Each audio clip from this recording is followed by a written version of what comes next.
Ahoy there, I'm welcome back to Build with the Boys. It's now time for issue 128 of Hachette's Build the Titanic. Now, it's been a while, I know that, so apologies first. I had data corruption, which I thought I'd fixed. I hadn't. So everything I filmed again. The data corruption got that too, and I've had to film it for a third time. So everything you're about to see, I filmed 3 times. With the exception of one bit, all of it I had to film 3 times. Yeah. But it is what it is. It's all sorted now, thankfully. Touch wood, we're all good, and we won't have that problem again because I had to do a full I wiped everything, reinstalled everything, and hopefully we're good now. So I apologise for the delay, but after this one, 129 through 132 will be going up. And believe it or not, after that, we only have 8 left to go. It's getting really close to the end, isn't it? At the end of this one, we'll be talking about something we've lost from the Titanic and something strange that we've gained in our Titanic talk. But without further ado, this is going to be a short one because, as I said, this is all cranes. And all the crane construction is exactly the same. So there's no point in me just filming the same crane over and over and over. You've seen it. If you know how to build one crane, you know how to build all of them. So you go back to our earlier video, we show the full crane construction in detail. Everywhere there's a crane, I'm just building it and installing it. So I will show you where it gets installed on the ship. But I'm not showing you the build process of each individual crane because that'd be nuts. You don't want to keep watching. I mean, there's like 8 cranes. You don't want to see me do this 8 times. But everything else we will show you. So, yeah, sorry for the delay. But without further ado, let's get this one open. Let's get this one built. Okay, so as I said, we're not going to show the construction of every crane, but here is the crane we've constructed.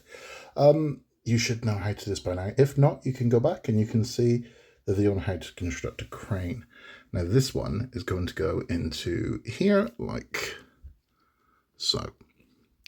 So we're going to line these up. Something tells me I'm putting this the wrong bloody way around. But this is going to fit in here. There we go, like so. I'm going to have a crane going that way. Let me just double check that's in I don't look right. Let me have a double check. It is right. It just seems to catch the eye weird, that one. I don't know why, but it just does. And we're going to hold this in place with a couple of AP screws. Now, I'd like to say that was it for cranes, but it's not, because coming up in 129, we've got yet more bloody cranes. And then also in 130, I believe more cranes. And also I think in 131. But in the next pack, that is the end of the cranes. So thankfully, we will be done with the cranes. So that'll be good. Right, one more screw, and then we are done with cranes for now. And I'm going to move on to brackets. It's very light work, this one. So it's going to be a really bloody short video, but it's what it is. I mean, you know, sometimes we have short ones, sometimes we have long ones. That's it. So there we go. That's our 3 cranes of the half-wire deck. Done. Okay, now we're going to do is bring the hull up, and we've got some clips to put in.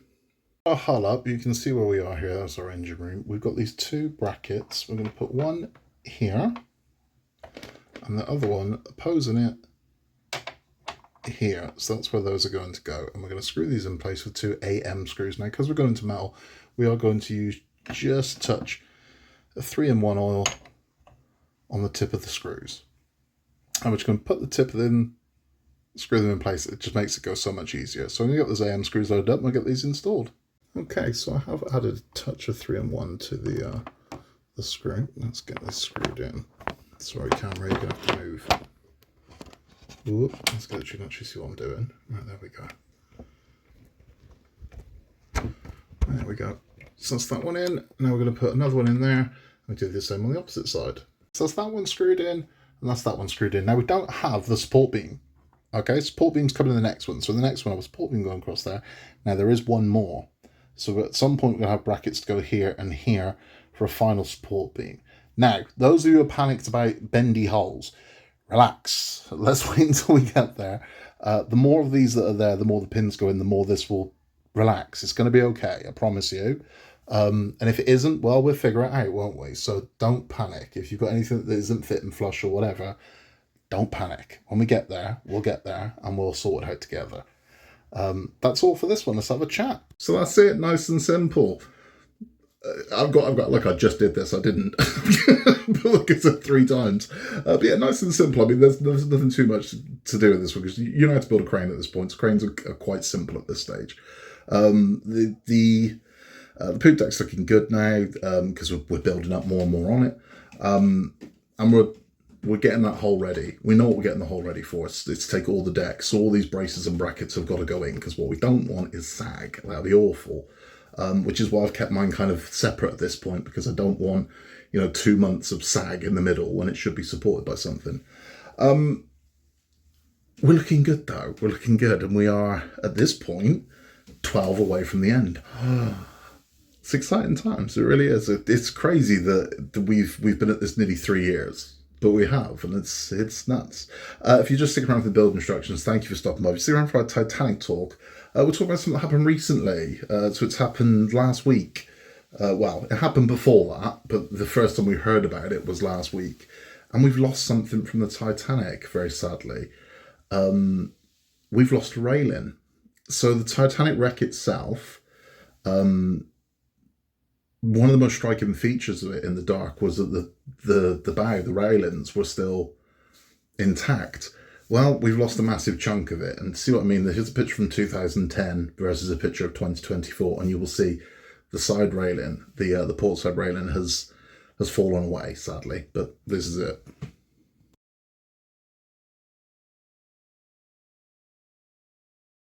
Now, it's sad, but it is inevitable. It's not going to stay like that forever. It just isn't. I mean, let's face it, it's held up 112 years. It did all right, didn't it?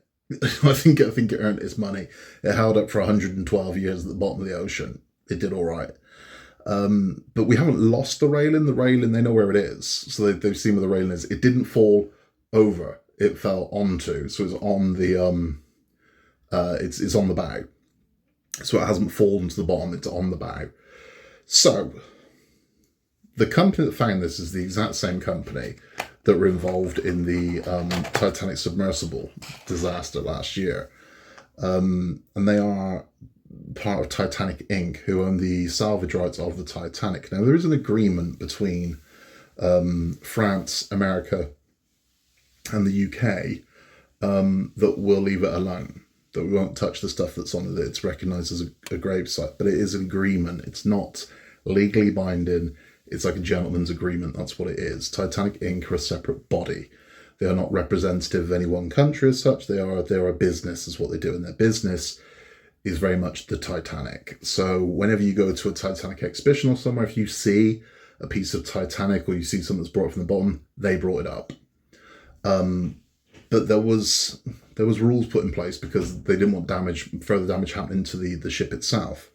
So are they going to bring up the railing? Probably. I'd say that's almost it's almost a guarantee. This is a company that they have to bring things up because if they don't, there's no money. They have to keep presenting fresh things. Now, this company has been after the Marconi for forever. They're desperate to get it, but it's bolted to a table which is bolted to the floor. So their whole thing is you can't get it without destroying quite a lot to get to it. But they keep saying, oh, we think we can get it without causing damage. Funnily enough, whilst they were down there, and this seems somewhat convenient, they found something else, and they found this.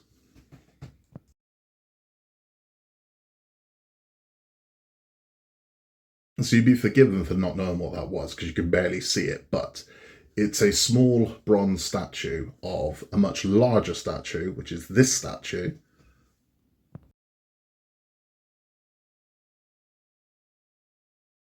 And that is a statue of Diana of Versailles. So the bronze bust that they found, they know about it because it was on the ship's log, is from 1886. So it would have been about 30 years old when it boarded the Titanic, but now it's 150 years old. They want it. Now they're claiming that it's just lying in the sediment, and it's like something don't ring true there, does it? They're like, no, we just it's lying in the sediment, and I knew that's what this 3D scan was going to do. As much as I like the 3D scan, that it showed us images that we've never seen before and exactly how the ship kind of looks, and it was great. I knew that Titanic Inc. would just go, ooh, because there's a bunch of things they want. The Marconi is one of them. The Megalodon tooth is another one. So there's a necklace down there with a Megalodon tooth in it that they are desperate to get their mitts on. But it's in the ship. Now, they've always claimed that anything outside of the ship is fair game. So when you buy things like coal and stuff like that, that's what funds the exhibitions. Now, the expeditions. Now, ultimately, a lot of those expeditions give Titanic nerds like myself, and no doubt yourselves, a lot to look at. We get to see wonderful pictures and things like that. So is the trade-off worth it? For me, yes. For things that are just lying around on the floor, cups, saucers, coal, yes, all day long, go for it.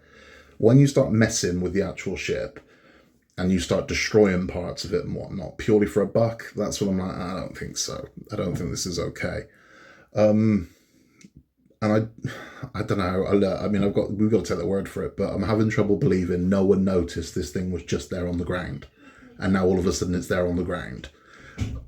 It just seems, I don't know. I mean, I suppose it could have happened, but it just seems, I don't know.